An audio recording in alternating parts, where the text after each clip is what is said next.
Hace 30 años escribió junto a Ernesto Laclau Hegemonía y estrategia socialista, uno de los clásicos del marxismo heterodoxo o del posmarxismo que mejor ha resistido el paso del tiempo. Sostiene que la democracia es indisociable del antagonismo o del agonismo y que Carl Schmitt puede ser al fin y al cabo un aliado intelectual para pensar la política y lo político frente a los liberales. En otra vuelta de tuerca, Chantal Mouffe.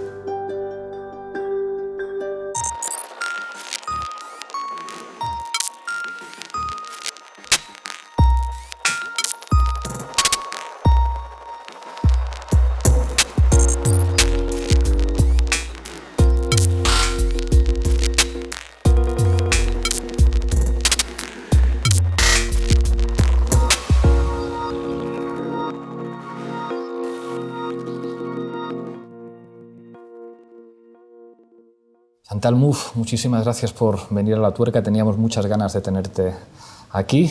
30 años desde que publicaste con Ernesto Hegemonía y estrategia socialista. Parece que ese libro ha envejecido muy bien, que no es una cosa habitual en los clásicos. Sí, no, bueno, puede ser un poco pretencioso decir eso, pero me parece que lo que hemos dicho allá, bueno, por primera parte, se ha verificado muchas de las cosas que era cierto y además todavía sigue muy vigente. Claro que la situación ha cambiado mucho, ¿no? Porque, por ejemplo, nosotros cuando empezamos a escribir el libro, bueno, había dos motivaciones principales, pero la primera era una motivación de tipo político fundamentalmente, porque había una cantidad de nuevos movimientos, era la época, digamos, ya después del 68, el feminismo, el principio de ecología, muchos que tanto los partidos socialdemócratas como los partidos marxistas más tradicionales no sabían mucho qué hacer con eso, porque no entraban en sus categorías, ¿ves? Y entonces nosotros pensamos, no, que es importante reformular el proyecto del socialismo, el proyecto de la izquierda, de tal manera que ofrezca una posibilidad de expresión para esos movimientos. Entonces esa era la motivación muy política, pero empezamos rápidamente a darnos cuenta que para hacer eso había que hacer todo un trabajo teórico. Hegemonía es un libro, bueno, bastante difícil de leer, yo reconozco, aunque el último capítulo es básicamente muy político. Pero el problema fundamental de la incapacidad de entender esos movimientos para el marxismo tradicional seguramente es que no se pueden expresar en términos de clase. Y entonces, bueno, algunos decían, pero eso es petit bourgeois, yo estaba metida en el movimiento feminista, por ejemplo, y no, esas demandas. O a lo mejor decían, bueno, sí es importante, pero bueno, en primer lugar hay que establecer el socialismo y después, entonces, bueno, algunos decían, eso entonces va a resolver el problema de la subordinación de las mujeres, otros decían, bueno, una vez que esté hecho, entonces podemos pensar, pero es una cosa secundaria. Y evidentemente tenían una enorme dificultad de entender la especificidad de esas demandas. Y llegamos a la conclusión que eso era porque lo que llamamos el esencialismo, la idea de que ya hay identidades que están dadas. Por ejemplo, tu identidad política depende del lugar que tú ocupas en las relaciones de producción, ¿no? Entonces hay una conciencia que corresponde necesariamente a eso, y si la conciencia no corresponde, porque en el caso de la clase obrera era evidente que muchos obreros no estaban, claro, eso es falsa conciencia, ¿ves? Y entonces, bueno, eso era toda una problemática teórica que había evidentemente que poner en cuestión. Que en aquel momento implicaba ser muy valiente, porque, digamos, la situación del marxismo hace 30 años implicaba que, bueno, o sea, que plantear que las clases sociales no son categorías estáticas y que hay nociones del marxismo clásico que no servían para entender la manera en la que se construye la política, lo político y el antagonismo, hace 30 años entiendo que era muy difícil y que era muy sencillo además recibir esos insultos arrogantes de no, esto es pequeño burgués, el poder decir efectivamente que bueno, que la lucha de clases es fundamental, pero que hay otros elementos que sirven para entender no solamente cómo funciona la sociedad, sino vías de emancipación en una dirección socialista. Bueno, la manera como fue recibido el libro fue criticado, pero de manera violenta por todos los marxistas tradicionales. Nos dijeron, bueno, de revisionistas, eso era de lo mejorcito de las acusaciones, ¿no? Pero bueno, evidentemente el libro también fue muy bien recibido de parte de los nuevos movimientos. Parece que nos contaron hasta la lectura del libro en algunas parejas llegó a la separación porque algunos defendían la cosa, digamos, marxista tradicional y otros que no. Bueno, fue un libro que tuvo impacto. Hay todo un aspecto de nuestra reflexión que está inspirada por el postestructuralismo, es decir, la obra de Derrida, la obra de Lacan, todo. Pero la especificidad de nuestro planteamiento, porque no éramos los únicos en interesarnos a Lacan y a Derrida, pero hicimos una articulación entre el pensamiento postestructuralista y la obra de Gramsci. Eso realmente es, si hay algo que se especifica en nuestra approach, es esa. Era evidentemente el momento del eurocomunismo, ¿no? Es decir, era Gramsci interpretado ya. A robarle a Gramsci al Partido Comunista Italiano también tenía mucho mérito en aquel momento. Es verdad, o sea, que la presencia de Lacan, de Jacques Derrida, de todo lo que los americanos llaman French Theory, ¿no? Sin embargo, en vuestra dirección va en un camino completamente distinto que tiene que ver mucho con América Latina, que es algo que digamos que a muchos sectores del postestructuralismo no les interesaba. Y hay una cuestión que tiene que ver con el trabajo que vosotros hacíais, que a nosotros nos llamaba la atención, que era entender el peronismo a través de Gramsci, o gracias a Gramsci entendimos el peronismo. ¿Esto qué quiere decir? Era interesante porque Gramsci estaba muy poco conocido en Europa. En Italia, bueno, era un personaje que estaba muy criticado por los que criticaban el Pichi, ¿no? Y entonces no era en realidad una referencia muy importante. Mientras que en Argentina, y en realidad Ernesto, por ejemplo, descubrió a Gramsci por toda una gente que en Argentina estaba leyendo a Gramsci. Es una tradición popular y ¿por qué hay allí algo que valga la pena y en qué se opone a estas otras alternativas? Yo creo que sin constituir al pueblo como actor colectivo no hay posibilidad de cambio en ningún sentido progresista del término.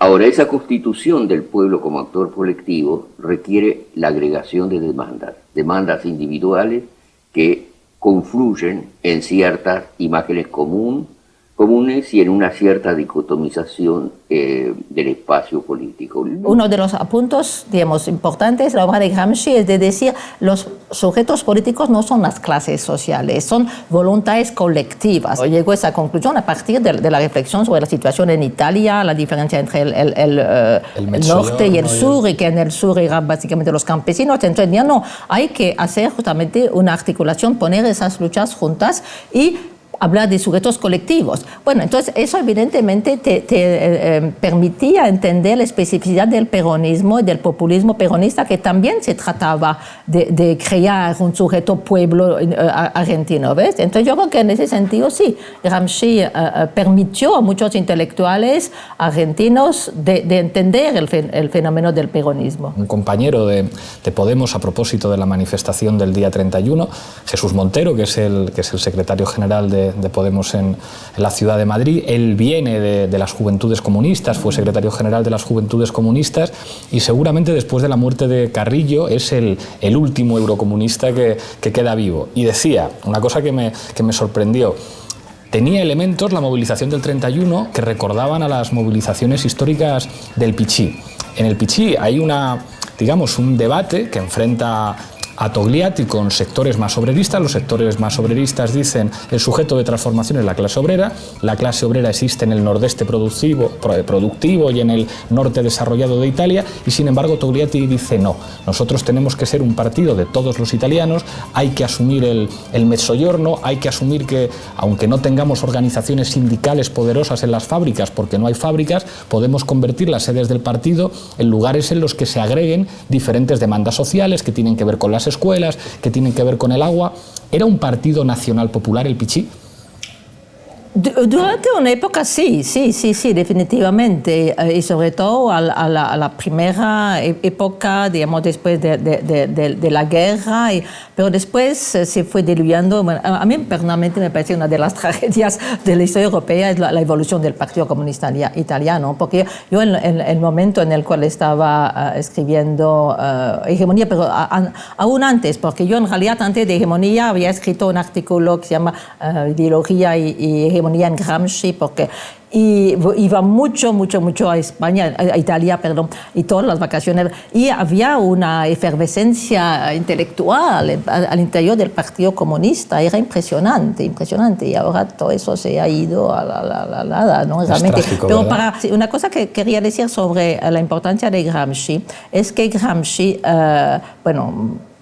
fue interpretado así por el eurocomunismo, que empezó a decir, bueno, si vamos a pensar la revolución en Occidente, no podemos pensarla bajo el modelo leninista, porque bueno, acá nosotros tenemos democracias, hay toda una serie de instituciones, está justamente una hegemonía que se hace a través del consenso, y hay la burguesía en los países europeos ha logrado crear una hegemonía. Entonces, la clase, porque, bueno, es cierto, nosotros hemos sido criticados después de escribir Hegemonía, que nuestra lectura de Gramsci es un poco heterodoxa. Es cierto, porque es cierto que, por ejemplo, Gramsci decía guerra de posición, pero al final guerra de movimientos, claro, ¿no? Claro. Evidentemente, y también decía que, bueno, la hegemonía, pero la hegemonía tenía que ser, había siempre una clase central que era la clase obrera. Esa nosotros lo hemos abandonado, porque evidentemente la situación era distinta.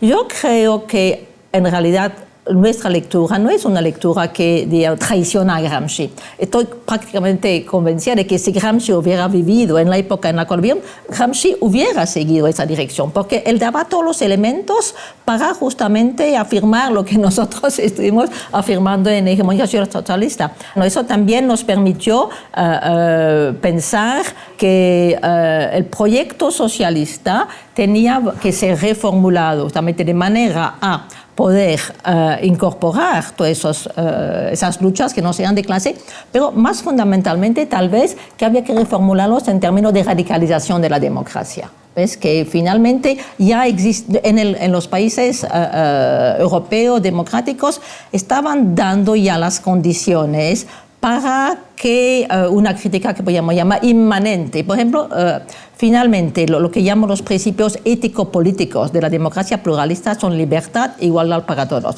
Tú no puedes encontrar cosas más radicales. El problema con nuestras sociedades es que no ponen en práctica, dicen sí, eso, pero en práctica. Entonces, la estrategia es de forzar esas sociedades a poner esos principios en práctica.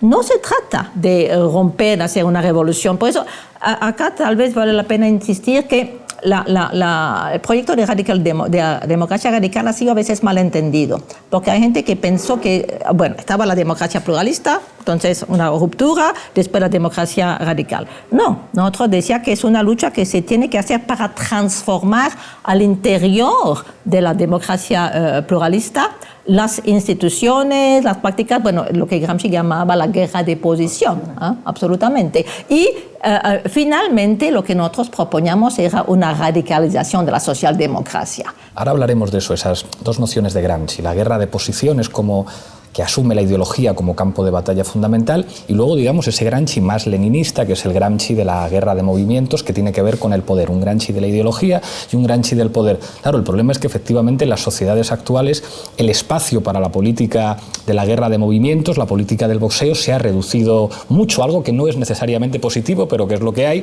y el espacio de la ideología y de los consensos se convierte, pues probablemente en el único posible para cualquier fuerza política, para que cualquiera que aspire al cambio o aspire a una suerte de emancipación. Todo el mundo, digamos, está de acuerdo en que en Europa se ha abierto una estructura de oportunidad política en la que hay un campo abierto. ¿Cuáles serían, digamos, los territorios de disputa en los que se podría dar esa guerra de posiciones en Europa? Bueno, pero mire, yo no quiero ir tan rápido, porque yo quiero decir que finalmente la situación actual, 30 años después de hegemonía, es muy distinta y mucho peor, porque tú ves la cosa positiva que se abre. Bueno, sí, pero estás pensando en Syriza, en Grecia, en Podemos, sí, pero el resto de Europa es distinto. Se abre para mal, pero sí. En Francia se ha abierto también, sí, con el Frente Nacional. Claro, abierto está. Bueno, exactamente, porque Hegemonía salió en el 85, pero fue escrito antes. Estábamos todavía bajo hegemonía socialdemócrata. Y entonces nosotros también, por eso abogábamos para una radicalización de la socialdemocracia. Pero en 30 años después hemos pasado por el thatcherismo en Gran Bretaña y se ha instalado en toda Europa una hegemonía neoliberal que ha estado desmantelando prácticamente todos, digamos, ¿no? los logros de la socialdemocracia. Y entonces estamos, en realidad hay una cosa un poco irónica. Hoy día estamos obligados a defender las instituciones socialdemocráticas que criticábamos por no ser suficientemente progresistas, ¿ves? Porque en realidad se habla mucho, y estoy de acuerdo con eso, que estamos viviendo en postdemocracias, porque se mantiene todavía el título de democracia, pero en práctica, te quiero decir, con la hegemonía del neoliberalismo, con la cuestión de que finalmente se ha privatizado tanto, se ha desmantelado el estado de bienestar, todo lo que tiene que ver con la soberanía popular y con la igualdad, porque en realidad, para mí, eso es una cosa que he examinado en mi libro La Parábola Democrática, lo que uno llama el modelo occidental de democracia, ¿no? La democracia pluralista es la articulación de dos tradiciones, la tradición liberal del pluralismo, del Estado de Derecho, de la libertad individual, y la tradición democrática de soberanía popular y la igualdad. Lo que ha pasado con el neoliberalismo es que todo lo que tiene que ver con la cosa democrática ha sido eliminada. Entonces, me parece que lo que es importante justamente es restablecer esa tensión, volver a darle, recuperar todo lo que tiene que ver con la soberanía popular, con la lucha agraria hoy en día. Es recuperar primero los fundamentos de la democracia y de la socialdemocracia para después radicalizarlos. Pero estamos en una situación que es mucho peor que hace 30 años. Absolutamente. Si eso es una cosa que nosotros notamos en nuestro discurso cuando tenemos que decir, parece que estamos ocupando nosotros el espacio de la socialdemocracia clásica y no solo, incluso el de la democracia cristiana. Cosas que nosotros estamos poniendo encima de la mesa formaban parte de ese consenso de gobernabilidad en Europa occidental entre fuerzas políticas socialdemócratas y fuerzas políticas democristianas. Pero claro, la sensación es que se ha abierto la oportunidad de resignificar el contenido de esas palabras. Es verdad que nosotros utilizamos palabras que hasta hace poco tiempo asumía cualquiera: soberanía, democracia, justicia social, que adquieren un significado, si se las vincula con la democracia, absolutamente subversivo respecto a la gobernabilidad europea. Y lo que percibimos nosotros como excepcionalidad es que permite agregaciones políticas que hasta hace años parecían completamente imposibles, porque en Europa se podía hablar de estabilidad después de Maastricht perfectamente, y sin embargo ahora esa estabilidad ha saltado por los aires. Es verdad que eso podría tener una solución política en un sentido, digamos, progresista o democrático en Grecia y en España, y en otros países que parece que eso no está tan claro, como en Francia con el Frente Nacional. En Italia es mucho más ambiguo con lo que representa Beppe Grillo, los euroescépticos británicos. Lo que parece es que, digamos, ese sistema de consenso que parecía cerrado en Europa occidental se ha vuelto a abrir y nadie sabe lo que puede ocurrir en Europa. No, eso tienes razón, sí. Bueno, porque en realidad una de las consecuencias del neoliberalismo es que se ha establecido lo que yo llamo un consenso al centro, ¿no? Que los partidos socialdemócratas laboristas se han movido hasta el centro. Además, ellos ahora se hablan centro-izquierda, bien claramente para indicar que no. Y eso, bueno, hay muchas condiciones que explican eso: la caída del comunismo, el neoliberalismo, pero básicamente y por eso se ha creado una situación que yo llamo post-política, en el sentido de que se pretende de que hoy no hay más antagonismo, de que Tony Blair decía, somos todos clase media, entonces debemos poder entendernos. Y bueno, después tú tenías los teóricos como Anthony Giddens, que te decía hay que pensar más allá de la derecha y de la izquierda, y el centro radical. Bueno, entonces lo que se ha pasado es que finalmente los partidos socialdemócratas han capitulado a la ideología neoliberal, que no había alternativa a la globalización neoliberal. Y que entonces lo que podían hacer cuando llegaban al poder era manejar de una manera un poquito más humana, un poquito más de redistribución, pero sin poner en cuestión el centro de la hegemonía neoliberal. Fue evidentemente lo que pasó con Blair cuando llegó después de Thatcher, ¿no? Y bueno, y bajo la pretensión de modernizar la socialdemocracia, lo que han hecho es liquidar la socialdemocracia, porque lo que los partidos que se llaman hoy día de socialdemócratas es el socialliberalismo. Sí, es cierto de que se ha creado un espacio donde más y más demandas y sectores no encuentran la posibilidad de ser representados a través de las instituciones de la representación. Y entonces ha tenido como consecuencia eso, y eso es un punto que, por ejemplo, yo he insistido mucho en el libro En torno a lo político, porque se nos presentan eso como un progreso, que ahora la democracia ha vuelto muy madura. Yo siempre dije, no es un progreso, es una cosa que es muy peligrosa, porque en realidad crea el terreno para los partidos populistas de derecha de presentarse y decir, sí hay alternativas, nosotros vamos a darle al poder la posibilidad de discutir. Y hasta hace poco, en realidad, todas las reacciones contra ese consenso al centro venían de parte de la derecha populista. Lo que encuentro muy alentador es de que ahora con Syriza y con Podemos también hay una crítica al consenso al centro y el deseo de desarrollar alternativas que viene de la izquierda. En ese sentido, sí, yo diría que yo soy relativamente optimista respecto a la posibilidad. Sobre todo también otro aspecto que me parece importante es la posibilidad de pensar en una Europa distinta. Por ejemplo, yo estaba absolutamente encantada cuando Tsipras se presentó para la Comisión Europea. Bueno, evidentemente no tenía ningún chance, pero por lo menos se decía, bueno, hay una otra Europa que es posible y nosotros vamos a tratar de luchar para desarrollar esa Europa. Porque el populismo de izquierda, de derecha, perdón, dice, no, lo que hay que hacer es salir de Europa, salirse del euro, salir de Europa y el regreso al Estado-nación entendido así de manera muy soberanista es la solución.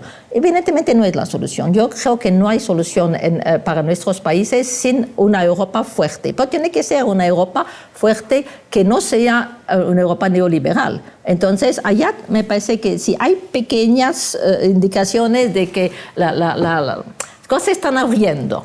En ese sentido, sí, estoy optimista. Alguien que nos esté oyendo ahora le sorprenderá.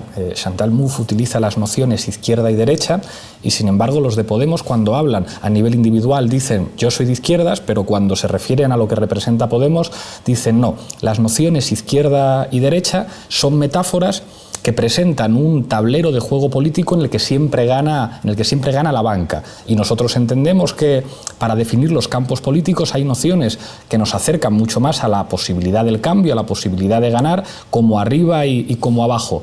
¿Hasta qué punto las nociones de izquierda y derecha, que en el caso mío a nivel emocional y simbólico claro que me identifico, pero en términos políticos me parece que no funcionan, hasta qué punto sirven para entender la realidad política en Europa después de esa transformación de la socialdemocracia? Nosotros siempre decimos, el enemigo querría llamarnos izquierda, y nosotros no nos vamos a dejar nombrar por el enemigo cuando aquí puede llegar mucha gente que puede construir una mayoría social que provoque ese cambio independientemente de los colores, de las banderas o de los nombres que le pongamos a las cosas.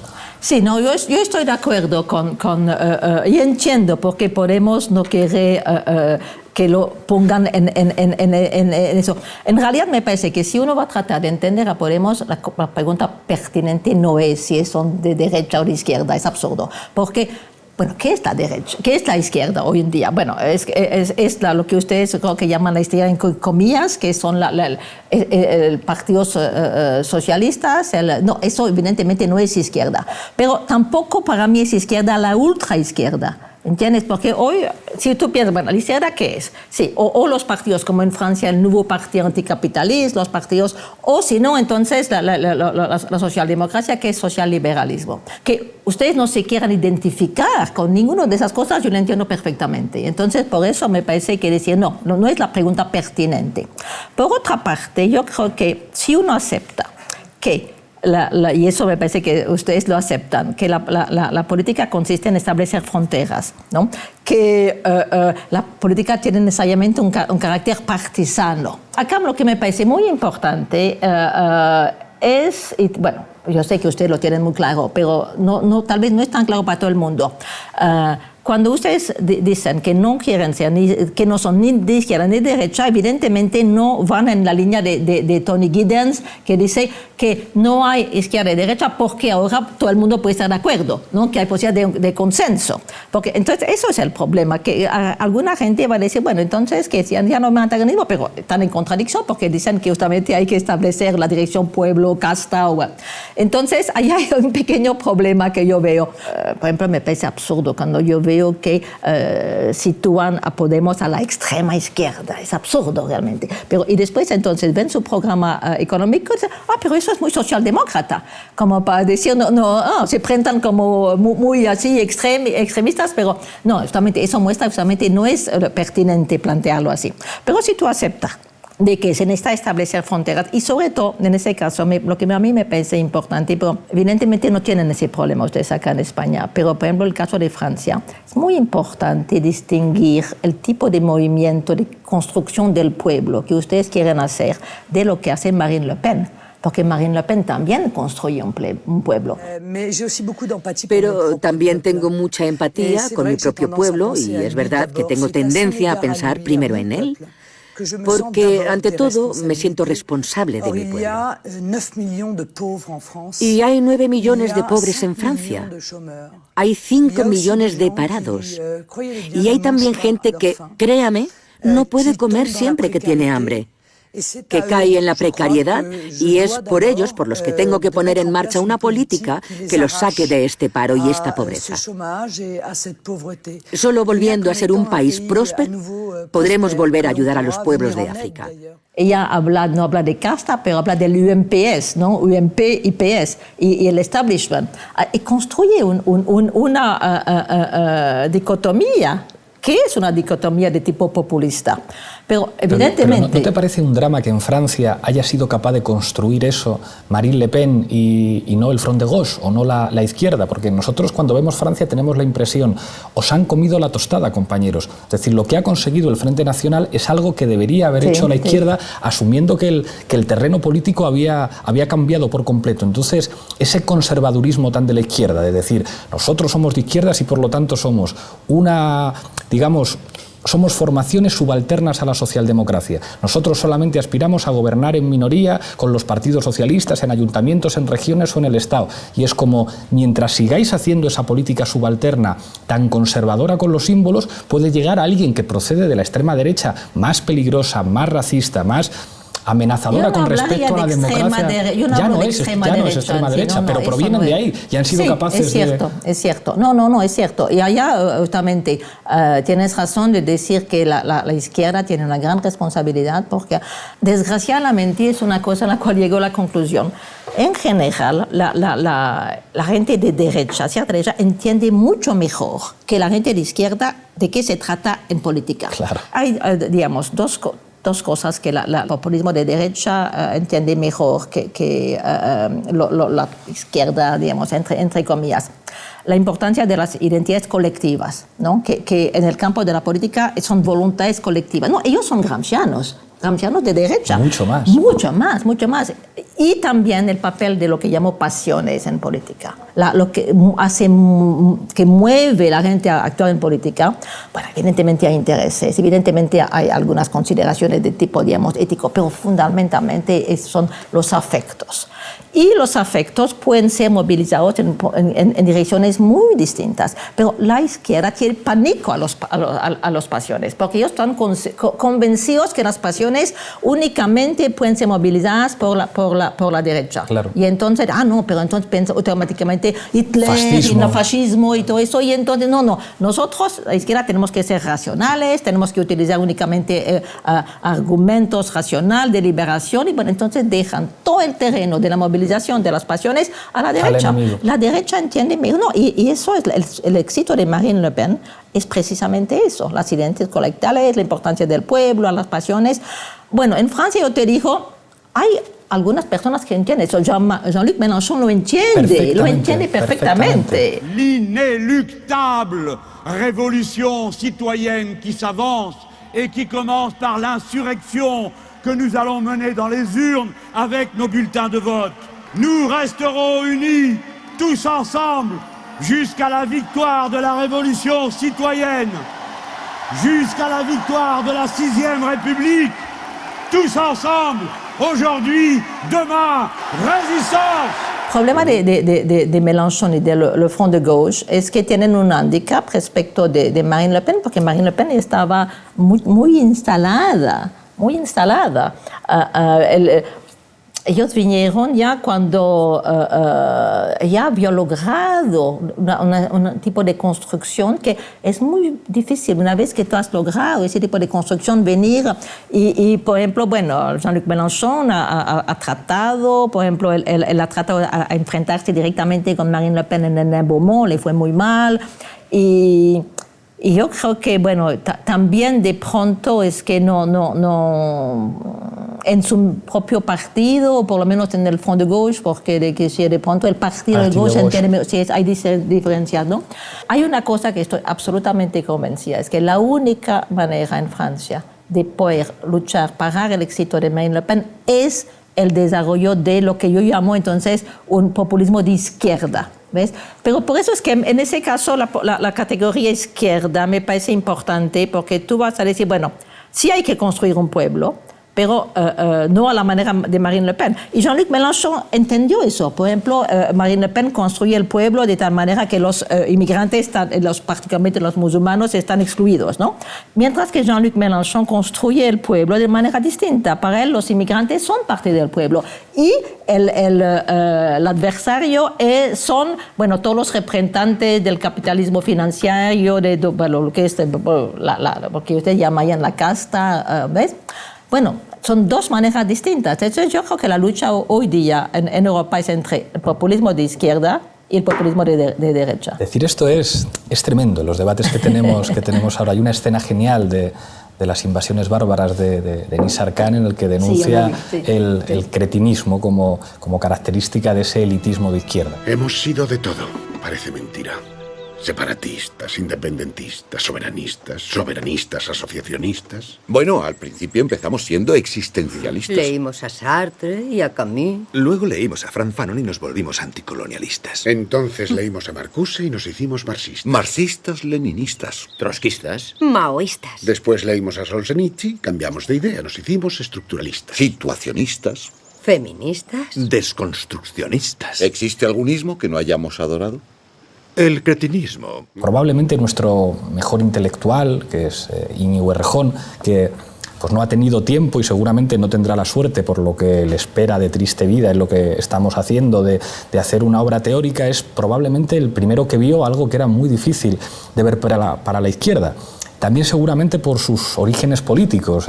Íñigo empieza en el anarquismo y recuerdo pues, nuestras discusiones hace más de 10 años. ¿El anarquismo? No sabía eso. Yo era un marxista ortodoxo y Íñigo había empezado en un anarquismo, digamos, que tenía más que ver con la pasión política que con experiencias sindicales, etc.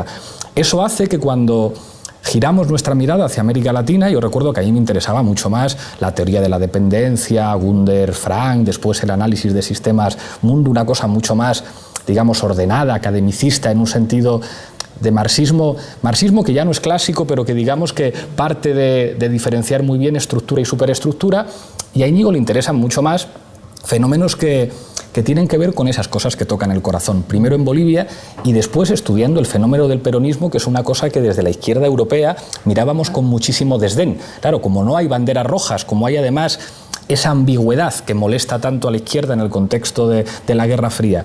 Y eso seguramente le hace ver una serie de cosas, digamos, con una actitud mucho más laica, con una actitud mucho menos pegada a las tradiciones de la izquierda y a los símbolos. Y ahora sé que está preparando contigo un libro. Entonces me produce mucha inquietud qué hijo puede salir de una relación entre Íñigo Errejón y Chantal Mouffe. ¿Qué estáis preparando? Ayer por la tarde lo pasamos discutiendo y el problema es que estamos tan de acuerdo de que yo le dije a Íñigo, bueno, pero no va a ser muy agonista ese libro. Claro, no hay antagonismo, aburrido, no hay política. Sí, no hay, porque bueno, no, es interesante de ver. Bueno, hay una cantidad de cosas en las cuales estamos absolutamente sobre la misma onda. No va a haber una discusión, pero por lo menos va a permitir lo que estamos tratando de hacer, de matizar, explicar, y también me parece que tanto para la gente de acá en España como para la gente fuera, porque yo creo que ese libro lo veo como una cosa donde vamos a tratar de presentar para el público europeo lo que es Podemos, lo que es la especificidad de Podemos, ¿no? Entonces no va a haber mucho desacuerdo, estamos de acuerdo en muchas cosas, pero una cosa que, bueno, evidentemente tiene que ver con el hecho que Íñigo está muy ligado a América Latina y... yo hace 2 años, o tal vez, en una entrevista que yo hice para la página 12, que es periódico argentino, yo dije, pues un gran título, hay que latinoamericanizar a Europa. Bueno, ahora la gente me dice, bueno, sí, también ves cómo está la situación, pero lo que quería decir era no que había que evidentemente aplicar modelos a Europa. Porque además modelos no hay ni siquiera, por ejemplo, si tú ves lo que ha pasado en América del Sur, Venezuela, Argentina, son todos, no hay modelo ya tampoco, pero sí en esas experiencias progresistas hay unas cosas que me parece que nosotros en Europa podemos aprender mucho. En primer lugar, ver que es posible poner en cuestión el modelo neoliberal. Bueno, evidentemente no lo han acabado, pero lo están desafiando sin hacer una revolución, ¿no? Que dentro del marco del respeto de la democracia pluralista, porque ninguno, ni siquiera Chávez, ha puesto en cuestión es posible de hacer unas transformaciones importantes. Y eso me parece muy importante particularmente para los movimientos sociales, ver que es un error considerar que el Estado es el enemigo y que el Estado es la cosa que uno tiene o que bueno, destruir o simplemente dejar de lado. Seguramente el Estado es la última esperanza que les queda a los pueblos. Sí, exactamente. Y por ejemplo, porque en todos esos gobiernos progresistas el Estado ha jugado un papel fundamental. No hay otra cosa. Gracias al Estado y a la articulación entre el movimiento social y el Estado que se ha podido justamente transformar el país. ¿Ves? Entonces, eso es una cosa que realmente es importante. A mí me preocupa mucho ver que una cantidad de movimientos progresistas, de izquierda, como quieres, que tienen una actitud completamente negativa respecto al sistema parlamentario, respecto a los partidos, respecto a la idea misma de que hay que ir y transformar el Estado. Y una de las cosas que te digo que realmente me gusta mucho, tanto de Podemos como de Syriza, es que ustedes dicen, no, vamos a entrar en la lucha parlamentaria, vamos a llegar al Estado para transformarlo. Sobre todo porque no hay otra cosa. O sea, nosotros en los análisis, claro que somos conscientes del vaciamiento de las atribuciones soberanas de los Estados. Claro que sabemos que hay formas de soberanía supranacionales que han debilitado a los Estados, pero no hay manera de acceder por la vía democracia a ese otro tipo de soberanías. Entonces, los únicos espacios que pueden ocupar representantes de la gente que pueden tener una voluntad política distinta son los instrumentos estatales, y no es fácil. O sea, nuestros amigos griegos saben que tienen que ir a negociar a Alemania, que tienen que ir a negociar a Francia, a Italia, que tienen que buscar apoyo de inversores internacionales porque los límites de la soberanía griega son grandes. Pero ¿qué otro espacio político existe más que el Estado? Entonces, quizá nosotros sí tenemos la sensación de que algunos sectores de la intelectualidad de izquierda mitificaban, y muchos caímos en eso durante mucho tiempo, mitificaban esa suerte de soberanía global o de soberanía imperial como una posibilidad nueva de hacer política, pero a la que es imposible llegar. Tener el gobierno no es tener el poder, pero parece que es lo único que hay. Sí, no, estoy de acuerdo. Y me parece que ha sido la gran deficiencia del movimiento alterglobalista, por ejemplo. Porque ellos, bueno, en primer lugar, había 2 problemas. En primer lugar, también no querían meterse con el Estado, ni con los partidos, ni todo. Y también pensaban de que la lucha había que hacerlo necesariamente a nivel global. Que la lucha, bueno, por ejemplo, en Empire, Negri, ¿no? Todo lo que es menos que lo global es potencialmente fascista. Decía que uno de los Social Forum tuvo lugar en Caracas, ¿no? Y entonces Chávez, que estaba todavía vivo en la época, les dijo, bueno, mire, ustedes no pueden ver que el Estado es el enemigo. Fíjense, por ejemplo, acá lo que hemos logrado en Venezuela es, y se estaba dirigiendo al Social Forum, ¿no? En los países donde ustedes tienen un Estado que es un Estado progresista, no lo traten como enemigo, traten de ayudar, de trabajar con nosotros. No, pero tenían una actitud así muy, muy negativa y bueno, yo te digo, es que eso es uno de los problemas de un cierto tipo de ultraizquierda, que es una especie de romanticismo que bueno, puede ser bueno, muy, muy simpático, pero completamente contraproducente. Bueno, yo tengo bastante simpatía por los zapatistas, pero yo no les perdono de haber sido responsable de que López Obrador no haya ganado unas elecciones. Porque si el subcomandante Marcos no hubiera dicho a la gente, no solamente de Chiapas, sino no voten, ¿no? Porque se midió, bueno, es una cosa que fue muy contestada, ¿no? Yo creo realmente que le robaron la elección a López Obrador. Pero si realmente hubieran votado los simpatizantes de los zapatistas para López Obrador, que hubiera tenido una victoria clara, no hubieran podido robarle las elecciones o hubiera ganado. Y yo creo que realmente hubiera sido muy distinto México con López Obrador en el poder.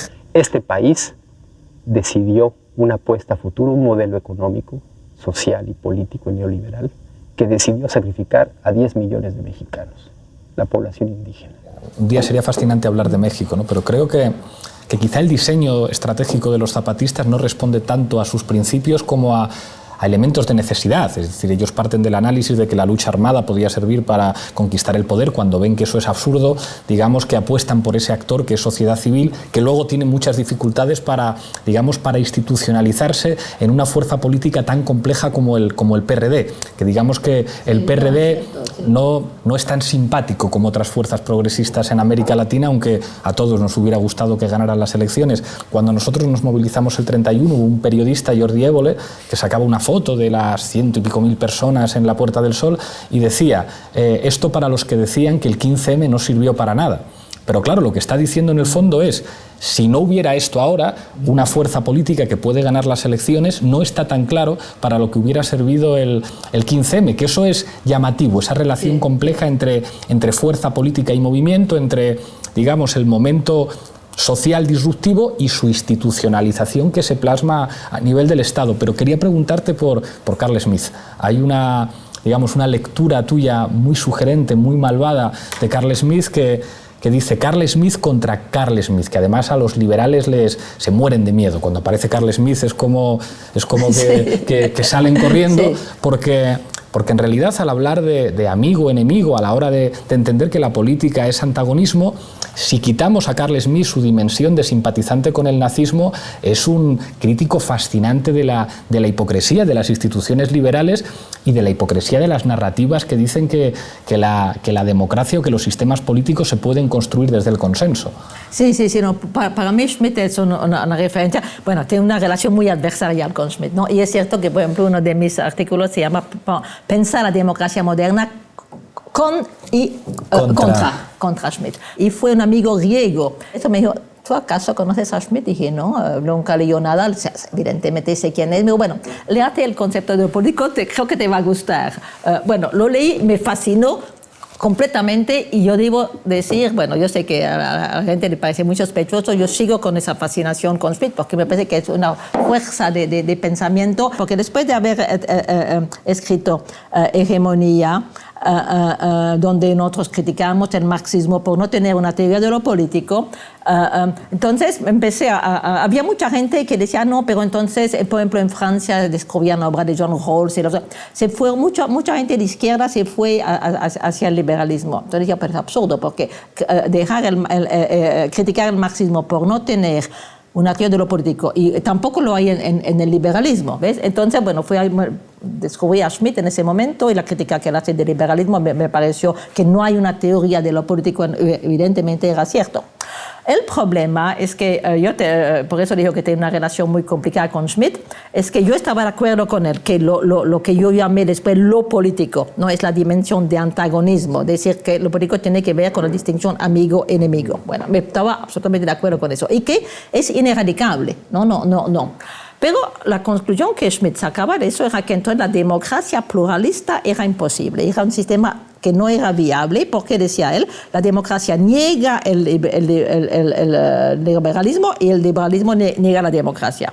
Entonces, evidentemente, para él el único tipo de orden es un orden autoritario. Bueno, no podía. Entonces yo quería, a partir de premisas schmittianas, llegar a un objetivo que era absolutamente anti-schmittiano. Y es en el momento en el cual yo empecé a desarrollar lo que yo llamo el modelo agonista, ¿ves? Porque Schmitt decía, tiene razón, que si tú ves únicamente el conflicto antagónico, es decir, el conflicto antagónico es un conflicto que no puede tener una solución racional, ¿no? Que no se trata de sentarse a deliberar, no hay solución racional. Siempre va a haber, por eso es que la política necesariamente es partisana. Pero entonces decía Schmitt, bueno, si uno va legalizar, reconocer, digamos, porque la democracia pluralista es eso, es la recognición de la legalización del conflicto al interior de la democracia. Bueno, si uno legaliza eso, llega a la guerra civil, no es posible. Es interesante ver que de alguna manera los liberales están de acuerdo con Schmitt sobre eso, por eso es que piensan de que para poder defender la democracia hay que negar la dimensión del antagonismo. La excepcionalidad. Sí, eso, hay que decir no. Entonces, pero yo quería las dos cosas, defender la democracia pluralista y también la premisa de Schmitt. Entonces empecé a ver que finalmente el problema es que Schmitt solamente concebía el antagonismo bajo la expresión amigo-enemigo, y que había otra posibilidad, que esa dimensión de antagonismo podía también manifestarse de otra manera, que es la cosa que yo llamo el agonismo. Es decir, que en una relación agonística tú no tienes una relación amigo-enemigo, sino tienes una relación de que yo llamo adversario. Es decir, hay una confrontación, se sabe que no hay posibilidad de ponerse de acuerdo, pero esa confrontación se da a través de una serie de procedimientos que permiten reconocer la legitimidad del adversario. ¿Ves? Entonces tú vas a aceptar, bueno, las elecciones, toda una serie de... y entonces no se elimina el antagonismo, no es una manera de sublimar o de domar, si quieres, el antagonismo, es una forma de democratizar, de introducir el conflicto al interior de la democracia y reconocer que el conflicto no se puede eliminar y que lo importante es encontrar las instituciones que van a permitir que cuando emerge no va a tomarse la forma amigo-enemigo. Para mí lo importante es pensar la democracia bajo la forma agonista. Es decir, que no bajo la forma de cómo vamos a llegar al consenso, eso es imposible, pero cómo vamos a hacer de tal manera de que cuando haya conflicto, porque me parece que el conflicto es una cosa absolutamente central de la política, pero la forma que va a tomar el conflicto va a ser muy importante en la manera en la cual... Y una cosa respecto de eso que quería subrayar, me parece, para regresar a lo que estábamos diciendo al principio, lo que pasa, digamos, 30 años después de hegemonía, porque evidentemente, bueno, salvo algunos románticos, nostálgicos, hay muy poca gente hoy día que defiende todavía la idea de que la revolución, bueno... y yo diría que me parece muy positivo de que ese modelo así jacobino, llamaría, de política de revolución, muy poca gente de izquierda defiende eso, y que hay realmente una recognición del pluralismo. Eso me parece un paso progresista, positivo. Lo que pasa es que entonces se pasaron al otro extremo, abandonan la cosa de la lucha política de manera revolucionaria, pero terminan aceptando el modelo liberal en la cual la política tiene que ver con... y no hay conflicto, y es simplemente una competición entre élites. Para entrar. Bueno, allá tienes el Estado y bueno, entonces hay partidos que compiten para ver quién va a ocupar ese espacio, pero una vez que llegan allá no tratan de hacer ningún cambio fundamental. Es decir, que además te pretenden que es un terreno neutro.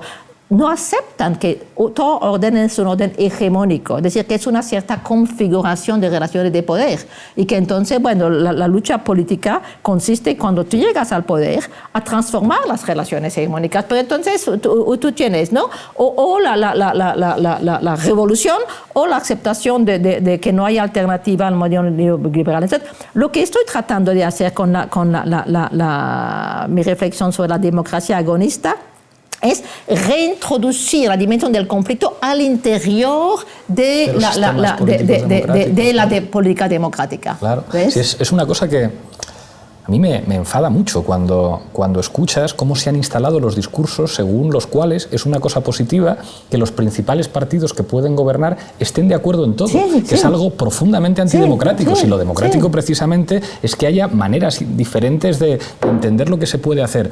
Y sin embargo, si las alarmas saltan en España, si las alarmas saltan en Grecia, es porque precisamente a través de mecanismos democráticos puede llegar alguien a ocupar las instituciones que diga, mire usted, no estoy de acuerdo con las políticas de austeridad, no estoy de acuerdo con esta manera de relacionarnos con Alemania, no estoy de acuerdo con una serie de imposiciones que llegan desde fuera, y la democracia es esto, que cuando algo no funciona se cambia por algo distinto. Y sin embargo, parece que se ha tratado de imponer en la conciencia colectiva que la democracia es que el partido de gobierno y el partido de oposición están de acuerdo en el 90% de las cosas, que es terrible.